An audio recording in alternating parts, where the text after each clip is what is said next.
Single sign on सुविधा, single sign on facility and SSO. सबसे पहले हम जानेंगे सिंगल साइन ऑन सुविधा एसएसओ के बारे में, जिससे नागरिक अपने जीवन में डिजिटल सेवाओं के माध्यम से सभी सरकारी विभागों द्वारा दी जाने वाली ई सेवाओं का लाभ उठा सकते हैं। राजस्थान सरकार ने सिंगल लॉगिन इंटरफेस के माध्यम से नागरिकों की सभी विभागों की ई सेवाओं तक पहुंच को सरल बनाने के लिए एक पहल की है, जिसे एसएसओ या सिंगल साइन ऑन सुविधा के नाम से जाना जाता है। एसएसओ सिस्टम में एक नागरिक राजस्थान सरकार के एक से अधिक विभागों द्वारा की जाने वाली ई सेवाओं के लिए सिंगल यूजर आईडी और पासवर्ड का उपयोग करके लॉगिन कर सकते हैं। एसएसओ की अनुपस्थिति या एब्सेंस में विभिन्न सरकारी विभागों द्वारा दी जाने वाली डिजिटल सेवाओं तक पहुंच हासिल करने के लिए नागरिक को एक से अधिक लॉगिन आईडी और पासवर्ड बनाने और याद रखने की जरूरत होती थी, लेकिन इस सुविधा से नागरिकों का जीवन काफी सरल बन गया है। राजस्थान के नागरिक अब केवल एक सिंगल आईडी और पासवर्ड का उपयोग करके सभी सरकारी डिजिटल सेवाओं का परेशानी मुक्त लाभ ले सकते हैं। इसके अलावा ये सरकार को अपने विभागों को अधिक जवाबदेही यानी अकाउंटेबिलिटी और पारदर्शी यानी ट्रांसपेरेंट बनाने के लिए निगरानी करने के लिए भी सक्षम बनाता है।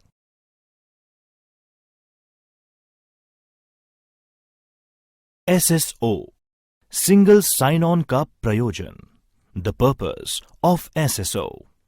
एक व्यक्ति, एक पहचान, राज्य के प्रत्येक निवासी के लिए मैप किए गए डेटा सेट और दस्तावेज। एसएसओ के चलते सर्विसेज प्राप्त करने के लिए डॉक्यूमेंट्स और एफिडेविट्स की कोई जरूरत नहीं होती। राज्य सरकार के विभिन्न विभागों की डिजिटल सेवा तक पहुंचने के लिए सिंगल विंडो इंटरफेस।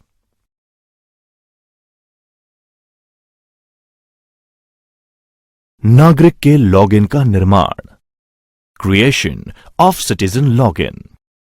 राजस्थान के हर एक नागरिक को जो कि ऑनलाइन सरकारी सेवाओं का लाभ उठाना चाहते हैं और आवेदन की स्थिति को ट्रैक करना चाहते हैं, एसएसओ लॉगिन और पासवर्ड बनाना होगा।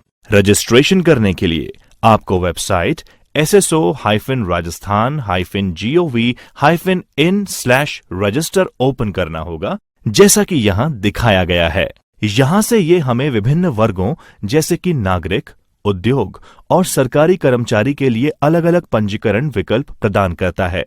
तो आइए प्रत्येक वर्ग के बारे में विस्तृत जानकारी प्राप्त करें। नागरिक, सिटीजन, यहां आप दी गई विभिन्न सेवाओं का लाभ उठा सकते हैं। उसके लिए आपको सबसे पहले इनको रजिस्टर करना होगा। भामाशाह कार्ड का उपयोग कर पंजीकरण करें। आधार कार्ड का उपयोग कर पंजीकरण करें। फेसबुक का उपयोग कर पंजीकरण यानी रजिस्टर करें। गूगल यानी जीमेल अकाउंट का उपयोग करके पंजीकरण करें। उद्योग, यहां आप दी गई विभिन्न सेवाओं का लाभ उठा सकते हैं। उसके लिए आपको सबसे पहले इनको पंजीकरण करना होगा। उद्योग आधार का प्रयोग करके पंजीकरण करें। व्यापार पंजीकरण नंबर यानी बिजनेस रजिस्ट्रेशन नंबर का उपयोग करके पंजीकरण करें। सरकारी कर्मचारी यानी गवर्नमेंट एम्प्लॉइज यहां दी गई विभिन्न सेवाओं का लाभ उठा सकते हैं। उसके लिए आपको सबसे पहले इनको पंजीकरण करना होगा। राजस्थान सरकार के कर्मचारी, एसआईपीएफ उपयोगकर्ता। राजस्थान सरकार के कर्मचारी जो कि एसआईपीएफ के उपयोगकर्ता हैं, ये उपयुक्त पंजीकरण विकल्प चुन सकते हैं।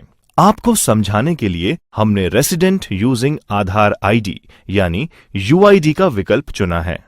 इस विकल्प पर क्लिक करने पर निवासी को अपना आधार नंबर दर्ज करने और नेक्स्ट बटन पर क्लिक करने के लिए कहा जाएगा। निवासी को दो विकल्पों में से किसी एक के माध्यम से विवरण को सत्यापित करने की आवश्यकता होगी। ओटीपी यानी वन टाइम पासवर्ड या बायोमेट्रिक प्रक्रिया को समझाने के लिए हमने ओटीपी विकल्प को चुना है। इस विकल्प में नागरिक को प्रमाणित यानी ऑथेंटिकेट करने के लिए पंजीकृत मोबाइल यानी रजिस्टर्ड मोबाइल पर एक एसएमएस प्राप्त होगा। यदि आप बायोमेट्रिक विकल्प का उपयोग करते हैं तो आपको विवरण यानी डिटेल्स को सत्यापित करने के लिए आपके कंप्यूटर पर आधार सक्षम बायोमेट्रिक डिवाइस की जरूरत होगी। OTP या बायोमेट्रिक विकल्पों का इस्तेमाल करते हुए पहचान यानी आइडेंटिटी और प्रविष्टि इनपुट सूचना के लिए मान्य करने के बाद निवासी को उसके लिए एक SSO ID और पासवर्ड सेट करने के लिए कहा जाएगा। पासवर्ड के लिए आपको alpha numeric and special character के संयोजन से एक स्ट्रॉन्ग पासवर्ड सेट करना है, जो कि अन्य व्यक्ति आसानी से अनुमान ना लगा सकें और आपका पासवर्ड सिक्योर रहे। अब आप अपने पासवर्ड को कंफर्म करें और रजिस्टर करें, जो कि यहां दिखाया गया है। एक बार पंजीकरण प्रोसेस यानी रजिस्ट्रेशन प्रोसेस पूरा करने के बाद आपको अपने रजिस्टर्ड मोबाइल नंबर और ईमेल आईडी पर कंफर्मेशन मेल और संदेश प्राप्त होगा और विभिन्न सरकारी विभागों की सुविधाओं या सेवाओं का उपयोग करने की अनुमति मिल जाएगी। SSO पोर्टल के माध्यम से सर्विसेज की पेशकश करने वाले सभी विभागों की सूची डैशबोर्ड में डिस्प्ले होती है, जैसा कि यहां पर दिखाया गया है। उपयोगी टिप्स। अब आप सिंगल साइन ऑन आईडी की सहायता से एक सिंगल प्लेटफॉर्म पर विभिन्न सेवाओं का लाभ ले सकते हैं। RSCIT पाठ्यक्रम को पूरा करते हुए आपको अपनी SSO ID बनाना सुनिश्चित करना होगा।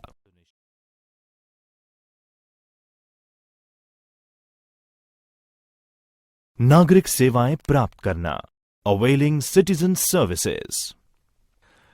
आइए अब हम पढ़ते हैं कि कैसे हम नागरिक सेवाएं प्राप्त कर सकते हैं। एक बार जब आप अपना SSO ID सफलतापूर्वक बना लेते हैं, तो आप राज्य सरकार के विभिन्न विभागों द्वारा उपलब्ध कराई गई ऑनलाइन सेवाओं यानी ऑनलाइन सर्विसेज का लाभ उठाने के लिए इस ID का उपयोग करके लॉगिन कर सकते हैं। आज के इस अध्याय में SSO पोर्टल रेसिडेंट्स लॉगिन के द्वारा दी जाने वाली कुछ सेवाओं पर प्रकाश डाला जाएगा।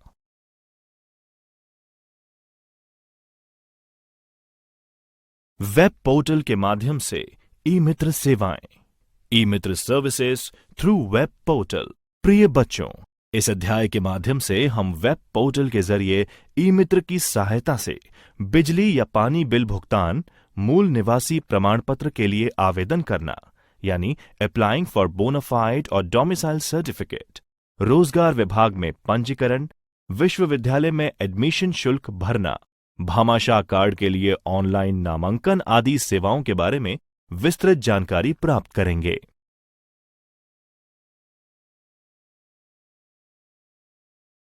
बिजली या पानी बिल भुगतान, इलेक्ट्रिसिटी और वाटर बिल पेमेंट। नागरिक ई-मित्र के माध्यम से ऑनलाइन बिल का भुगतान अपने SSO लॉगिन से कर सकते हैं। ये बहुत ही सरल और सुविधाजनक प्रक्रिया है। अब हम आपको स्टेप्स में समझाएंगे कि ये कैसे होता है। स्टेप 1। प्रिय बच्चों, ई-मित्र नागरिक सेवा के माध्यम से बिल भुगतान के लिए निवासियों को पहले अपने SSO ID और पासवर्ड के माध्यम से SSO पोर्टल यानी सिंगल साइन ऑन में लॉगिन करना होगा। डैशबोर्ड से ई-मित्र आइकन पर क्लिक करें। SSO पोर्टल आपको ई-मित्र पोर्टल पर ट्रांसफर कर देगा। यदि आप पहली बार ई-मित्र उपयोग करता हैं, तो आपको कुछ व्यक्तिगत विवरण पूरा करके पंजीकरण करना होगा। यदि आपने पहले ई-मित्र सेवाओं का इस्तेमाल किया है, तो आप ऑटोमैटिकली ई-मित्र पोर्टल में प्रवेश कर लेंगे। ई-मित्र पोर्टल में लॉगिन यानी प्रवेश करने के बाद आपको ये डैशबोर्ड दिखाई देगा। स्टेप 2। अब हम पे बिल्स पर क्लिक करके सर्विसेज का उपयोग करने के लिए प्रोवाइडर्स द्वारा ऑफर्ड सर्विसेज का सब्सक्रिप्शन लेंगे।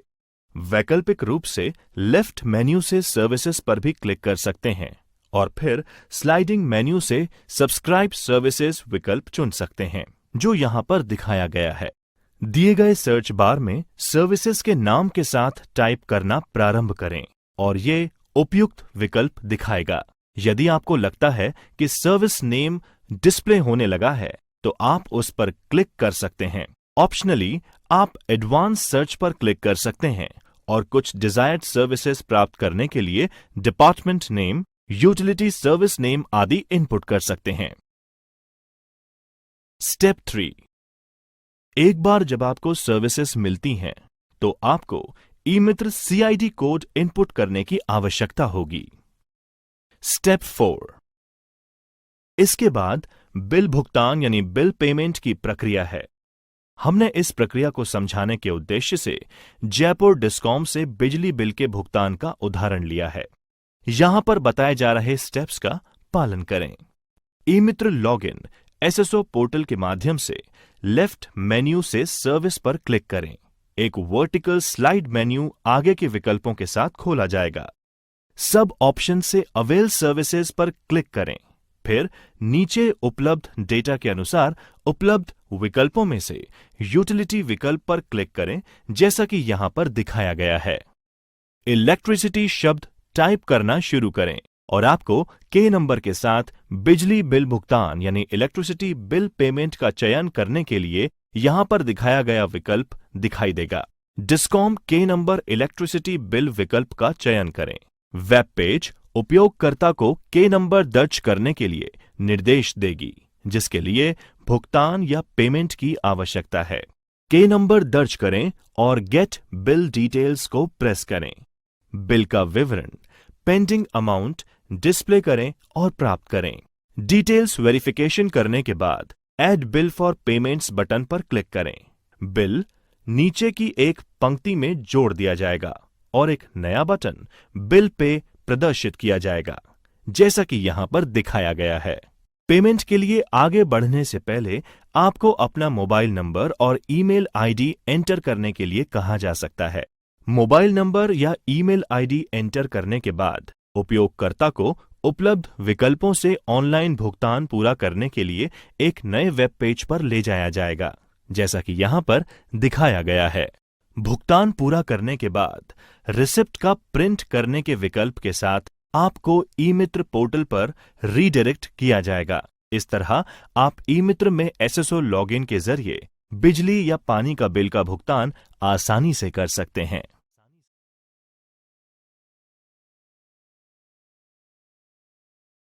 मूल निवासी प्रमाण पत्र के लिए आवेदन करना। अप्लाइंग फॉर बोनाफाइड और डोमिसाइल सर्टिफिकेट। प्रिय विद्यार्थियों, आमतौर पर यह प्रमाणित करने के लिए कि वह व्यक्ति राज्य का मूल रूप से निवासी है या नहीं, सरकार द्वारा मूल निवासी प्रमाण पत्र यानी डोमिसाइल और बोनाफाइड सर्टिफिकेट जारी किया जाता है। ये सेवा आजकल ई मित्र लॉगिन के माध्यम से नागरिकों के लिए ऑनलाइन उपलब्ध है। स्टेप बाय स्टेप प्रोसेस यहां पर विस्तार से बताया जाएगा। स्टेप 1, ई मित्र पोर्टल के माध्यम से आवेदन जमा करने के लिए निवासियों को पहले अपने एसएसओ आईडी और पासवर्ड के साथ एसएसओ पोर्टल में लॉगिन करना होगा। उसके लिए आपको सबसे पहले इस वेबसाइट sso-rajasthan-gov-in/register ओपन करना होगा, जिससे डिपार्टमेंट डैशबोर्ड को देख सकेंगे। डैशबोर्ड से ई मित्र आइकन पर क्लिक करने पर एसएसओ पोर्टल उपयोगकर्ता को ई मित्र पोर्टल में ट्रांसफर कर देगा। स्टेप 2, ई मित्र लॉगिन करने पर लेफ्ट मेन्यू से सर्विसेज पर क्लिक करें। एक वर्टिकल स्लाइड मेन्यू आगे के विकल्पों के साथ खोला जाएगा।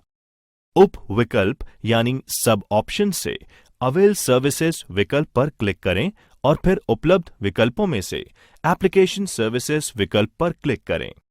अवेल एप्लीकेशन सर्विसेज पर क्लिक करें और बोनाफाइड सर्टिफिकेट टाइप करना शुरू करें। एक नई विंडो इस तरह से दिखाई देगी।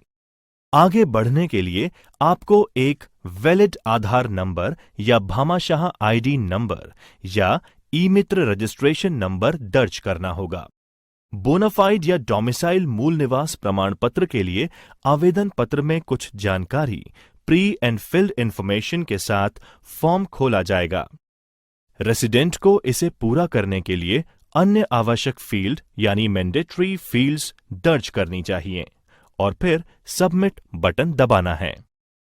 निवास स्थान प्रमाण पत्र यानी डोमिसाइल या बोनाफाइड सर्टिफिकेट प्रिंट करने के लिए नागरिक को अवेल सर्विसेज पर क्लिक करना होगा और फिर रेवेन्यू डिपार्टमेंट का चयन करना होगा और राजस्व विभाग में प्रिंट डोमिसाइल सर्टिफिकेट पर क्लिक करना है। आपको ट्रांजैक्शन आईडी टाइप करना होगा और फीस का भुगतान करना होगा और फिर प्रिंट बटन पर क्लिक करें, जैसा कि यहां पर दिखाया जा रहा है। इस तरह आप एसएसओ का उपयोग कर मूल निवास प्रमाण पत्र के लिए आवेदन कर सकते हैं।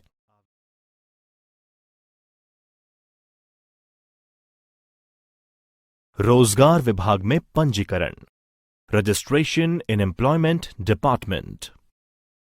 प्रिय बच्चों, इस अध्याय में हम आपको बताएंगे कि कैसे एक रेसिडेंट एसएसओ के लॉगिन के जरिए रोजगार विभाग में पंजीकरण कर सकता है। इसके लिए नागरिक यहां बताए जा रहे स्टेप्स का पालन करके एम्प्लॉयमेंट डिपार्टमेंट में रजिस्टर्ड हो सकता है। स्टेप 1, निवासियों को पहले अपने एसएसओ आईडी और पासवर्ड के साथ एसएसओ पोर्टल में प्रवेश करना होगा, जिससे वे डिपार्टमेंट डैशबोर्ड देख सकेंगे। डैशबोर्ड से रोजगार विभाग यानी एम्प्लॉयमेंट के आइकन पर क्लिक करें। एसएसओ पोर्टल उपयोगकर्ता को रोजगार विभाग पोर्टल में स्थानांतरित कर देगा, जैसा कि यहां पर दिखाया गया है। स्टेप 2, उपयोगकर्ता को रोजगार विभाग के साथ पोर्टल सेवाएं शुरू करने के लिए 2 विकल्प दिखेंगे, अर्थात एम्प्लॉयर और जॉब सीकर के रूप में। जॉब सीकर विकल्प पर क्लिक करें और फिर वेब पेज आपको न्यू रजिस्ट्रेशन या मौजूदा उपयोगकर्ता यानी एग्जिस्टिंग यूजर के चयन के लिए कहेगी। अगर आपने पहले एम्प्लॉयमेंट एक्सचेंज मैनेजमेंट के साथ रजिस्टर नहीं किया है तो न्यू रजिस्ट्रेशन विकल्प पर क्लिक करें। आपके रजिस्ट्रेशन डिटेल्स दर्ज करने के लिए एक आवेदन पत्र प्रदर्शित किया जाएगा। इनपुट को पूरा करने के बाद सबमिट बटन पर क्लिक करें। एम्प्लॉयमेंट एक्सचेंज के लिए विवरण को सफलतापूर्वक सबमिट करने के लिए आपको पॉपअप कंफर्मेशन प्राप्त होगा, जैसा कि यहां पर दिखाया गया है।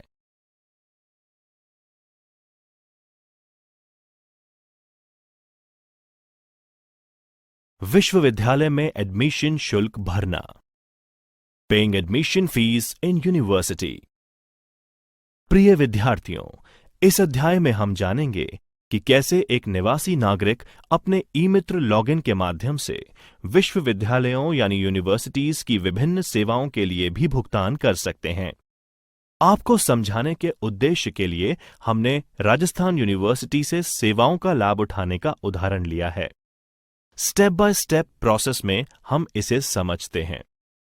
स्टेप 1, ई-मित्र पोर्टल के जरिए यूनिवर्सिटी सर्विसेज का लाभ उठाने के लिए निवासियों को पहले अपने एसएसओ आईडी और पासवर्ड के माध्यम से एसएसओ पोर्टल में लॉगिन करना होगा।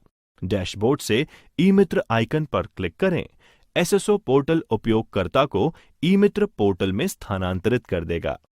Step 2, eMitra login left menu से सर्विसेज पर क्लिक करें। एक वर्टिकल स्लाइड मेन्यू आगे के विकल्पों के साथ खोला जाएगा।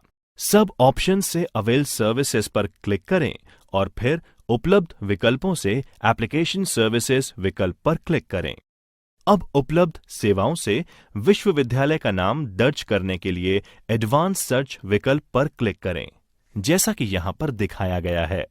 अब पहली ड्रॉप डाउन सूची में यूटिलिटी का चयन करें और दूसरे ड्रॉप डाउन सूची में विश्वविद्यालय का नाम चुनें और अंत में ड्रॉप डाउन में लाभ लेने के लिए सेवा प्रकार चुनें।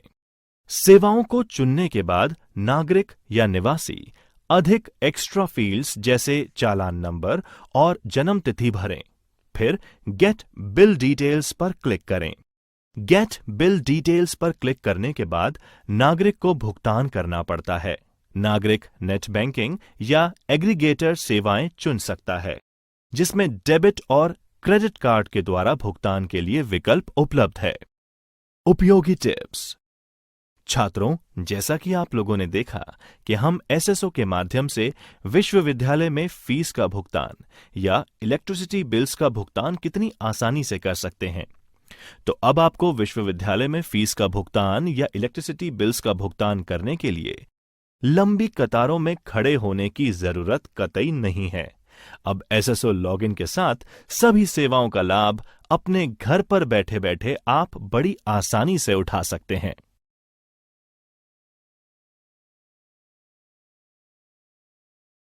नागरिक पंजीकरण, सिटीजन रजिस्ट्रेशन। प्रिय बच्चों, नागरिक भामाशाह पंजीकरण के लिए निम्न का पालन करें। सबसे पहले हम वेबसाइट bhamashaha-rajasthan-gov-in को खोलेंगे। वर्टिकल स्लाइड बार का प्रयोग करके सेक्शन तक पहुंचें जहां भामाशाह एनरोलमेंट लिंक दिया गया है। यूजर को नागरिकों के लिए भामाशाह ऑनलाइन नामांकन पोर्टल यानी भामाशाह ऑनलाइन एनरोलमेंट पोर्टल पर स्थानांतरित किया जाएगा, जैसा कि यहां पर दिखाया गया है। पंजीकरण फॉर्म यानी रजिस्ट्रेशन फॉर्म खुल जाएगा। रजिस्ट्रेशन प्रोसेस को पूरा करने के लिए आवश्यक विवरण दर्ज करें और पंजीकरण प्रक्रिया को पूरा करने के लिए सबमिट बटन पर क्लिक करें, जैसा कि यहां पर दिखाया गया है।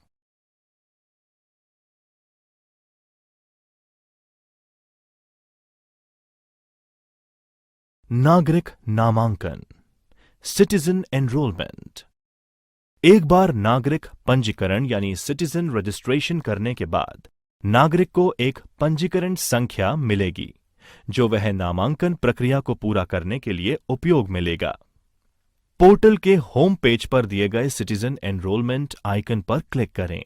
यूजर को पंजीकरण नंबर यानी रजिस्ट्रेशन नंबर दर्ज करने के लिए कहा जाएगा और सर्च बटन दबाने के लिए कहा जाएगा।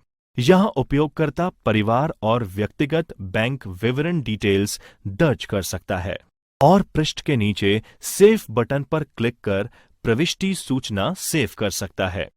कार्ड को इस बैंक खाते से जोड़ा जाएगा। भामाशाह कार्ड के माध्यम से एक्सेस किए गए नकद लाभ यानी कैश बेनिफिट्स सीधे लाभार्थी यानी बेनिफिशियरी के इस बैंक खाते में स्थानांतरित किया जाएगा। यदि फॉर्म को सफलतापूर्वक जमा किया गया है तो उस पर मुद्रित भामाशाह संख्या के साथ एक्नॉलेजमेंट रिसिप्ट को प्रिंट करने के लिए उपयोगकर्ता को इंडिकेट किया जाएगा। सभी भावी संदर्भों के लिए उपयोगकर्ता को भामाशाह संख्या को नोट करना चाहिए।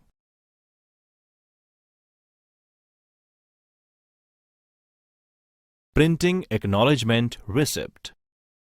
आइए अब हम जानते हैं कि एक बार पूर्ण पंजीकरण हो जाने के बाद प्राप्ति रसीद को प्रिंट किया जा सकता है। इसके लिए भामाशाह नामांकन पोर्टल यानी भामाशाह एनरोलमेंट नंबर से एक्नॉलेजमेंट रिसिप्ट आइकन ऑप्शन पर क्लिक करके एक नागरिक फिर से अपना भामाशाह संख्या या आधार संख्या या पंजीकरण संख्या का उपयोग कर एक्नॉलेजमेंट रिसिप्ट का प्रिंट आउट ले सकता है।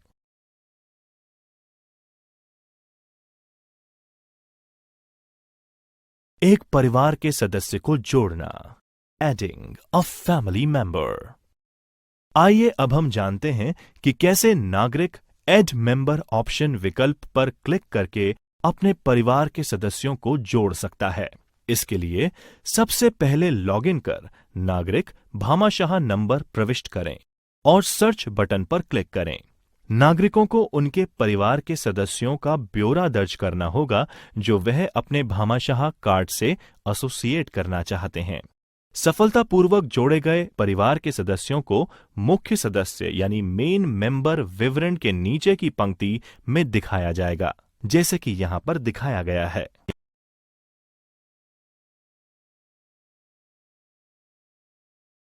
दस्तावेज अपलोड करना, अपलोडिंग डॉक्यूमेंट्स। एक बार परिवार के सदस्य को जोड़ने के बाद अपलोड डॉक्यूमेंट्स विकल्प पर क्लिक करके नागरिक दस्तावेज निम्न प्रकार से अपलोड कर सकते हैं। इसके लिए नागरिक को सही भामाशाह संख्या यानी भामाशाह नंबर दर्ज करना चाहिए और सर्च बटन पर क्लिक करना चाहिए और फिर हमें अगले पृष्ठ में फाइल अपलोड करने के लिए पीडीएफ विकल्प दिखाया जाएगा।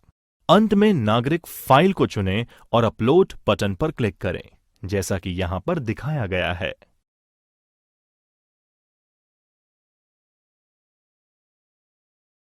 चेकिंग कार्ड स्टेटस, कार्ड का स्टेटस जांच करना। प्रिय विद्यार्थियों, एक बार भामाशाह कार्ड एनरोलमेंट या रजिस्ट्रेशन हो जाने के बाद एक नागरिक स्वयं कार्ड का स्टेटस चेक कर सकता है। इसके लिए कार्ड स्टेटस ऑप्शन में जाकर अपने भामाशाह पंजीकरण नंबर यानी रजिस्ट्रेशन नंबर टाइप करके उसका कार्ड स्थिति देख सकता है। उपयोगी टिप्स। प्रिय बच्चों, याद रहे कि भामाशाह योजना के अंतर्गत कभी भी नए परिवार के सदस्यों के नाम को जोड़ना ना भूलें और मृतक परिवार के सदस्यों के नाम को हटाने के लिए भी आवेदन करें।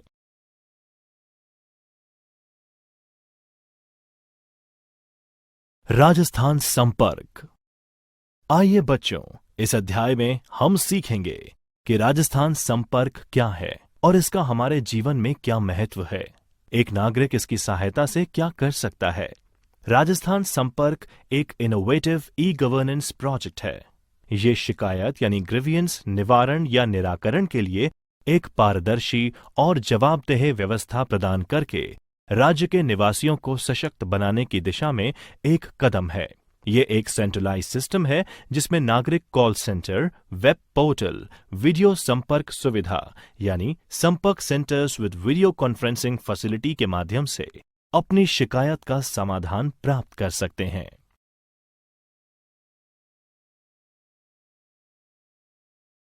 शिकायत दर्ज करना, लॉजिंग अ ग्रीवियंस।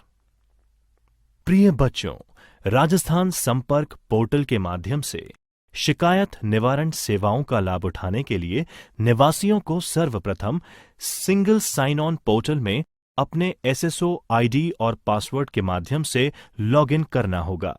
आइकन में दिखाए गए डैशबोर्ड से राज संपर्क पर क्लिक करें।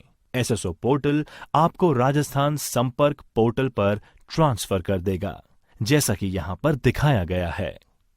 यदि नागरिक पहली बार यानी फर्स्ट टाइम राजस्थान संपर्क उपयोग करता है तो उसे कुछ व्यक्तिगत विवरण यानी पर्सनल डिटेल्स पूरा करके रजिस्ट्रेशन की आवश्यकता हो सकती है। लेकिन अगर नागरिक ने राजस्थान संपर्क पोर्टल सेवाओं का इस्तेमाल पहले भी किया है तो ऑटोमेटिकली राजस्थान संपर्क पोर्टल में लॉगिन हो जाएगा, जैसा कि यहां पर दिखाया गया है। एक बार नागरिक पंजीकरण प्रक्रिया यानी रजिस्ट्रेशन प्रोसेस को पूरा कर लेते हैं और एसएसओ आईडी के जरिए पोर्टल पर लॉगिन करते हैं तो उपयोगकर्ता नीचे दिए गए विवरण के अनुसार वांछित विभाग को शिकायत प्रस्तुत कर सकते हैं। हॉरिजॉन्टल मेन्यू पर लॉन्च ग्रीवियंस लिंक पर क्लिक करें। एक प्रपत्र पर कुछ पूर्व भरी हुई जानकारी यानी प्री एंड फिल्ड इंफॉर्मेशन और अन्य अनुभागों के साथ खोला जाएगा, जो कि सफलतापूर्वक शिकायत दर्ज करने के लिए एंटर या सेलेक्ट होना चाहिए। मुख्य रूप से निम्नलिखित जानकारी को भरने की आवश्यकता है। Complaint details, grievance area details, grievance details. Data enter करने के बाद सबमिट बटन पर क्लिक करें। शिकायत को सफलतापूर्वक सबमिट करने के लिए शिकायत संख्या यानी ग्रीवियंस आईडी आपके पंजीकृत मोबाइल नंबर यानी रजिस्टर्ड मोबाइल नंबर पर भेजी जाएगी और ये शिकायत पोर्टल पर दर्ज हो जाएगी, जैसा कि यहां पर दिखाया गया है।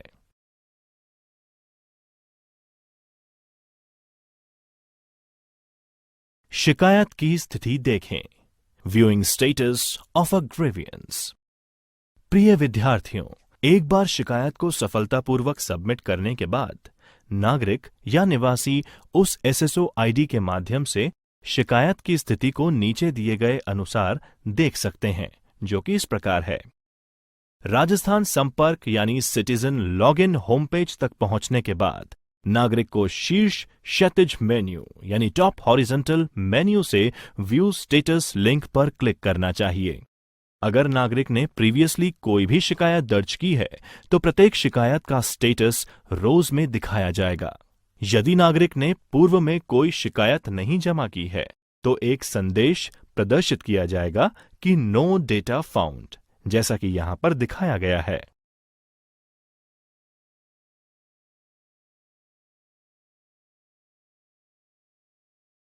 शिकायत के बारे में फीडबैक भेजें। Submit feedback about grievance. शिकायत की स्थिति देखने के बाद एक नागरिक पूरे निराकरण प्रक्रिया यानी रेजोल्यूशन प्रोसेस में अपनी शिकायत से निपटने के अनुभव और संतोष स्तर के बारे में फीडबैक सबमिट कर सकता है। राजस्थान संपर्क होम पेज तक पहुंचने के बाद नागरिक को शीर्ष हॉरिजॉन्टल मेन्यू से फीडबैक लिंक पर क्लिक करना चाहिए। एक फॉर्म खुलेगा जिसमें उपयोगकर्ता आवश्यक फील्ड यानी मैंडेटरी फील्ड्स इनपुट करेगा।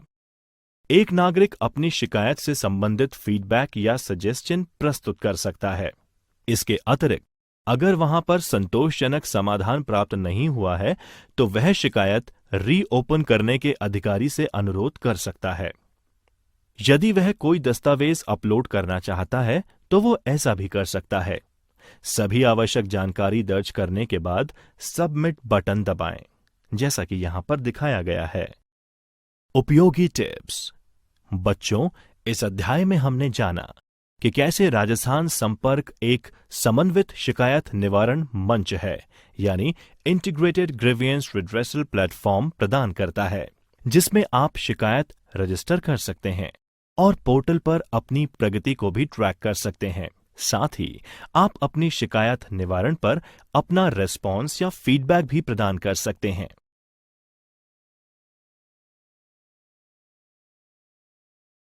ई सार्वजनिक वितरण प्रणाली, E and public distribution system और EPDS।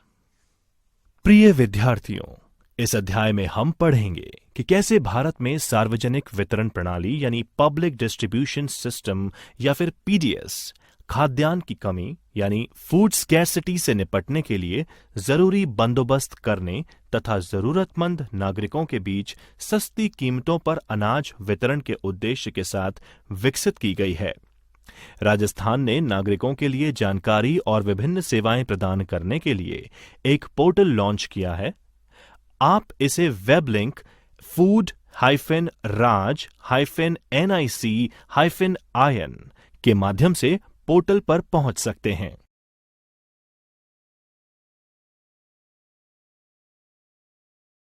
राशन कार्ड विवरण ढूंढना, फाइंडिंग राशन कार्ड डिटेल्स। आइए अब हम जानते हैं कि कैसे राशन कार्ड डिटेल्स का पता आसानी से लगाया जा सकता है। इसके लिए आपको सिंपल स्टेप्स फॉलो करने होंगे। पोर्टल खोलें food-raj-nic-in। वेबसाइट के मेन पेज के माध्यम से ब्राउज करने के लिए वर्टिकल स्लाइड बार का उपयोग करें और यहां पर दिखाए अनुसार इंपॉर्टेंट लिंक्स सेक्शन तक पहुंचें और फिर view details of ration card and ration distribution पर क्लिक करें। मेंशन्ड लिंक पर क्लिक करके एक फॉर्म खोला जाएगा, जिसमें आप डिस्ट्रिक्ट का चयन करें और बेनिफिशियरी के बारे में कुछ जानकारी दर्ज करें और फिर सर्च बटन दबाएं। यदि एंटर्ड इंफॉर्मेशन डिटेल बेनिफिशियरी के किसी भी रिकॉर्ड से मेल खाता है तो उनके विवरण चित्र में दिए गए अनुसार डिस्प्ले किए जाएंगे।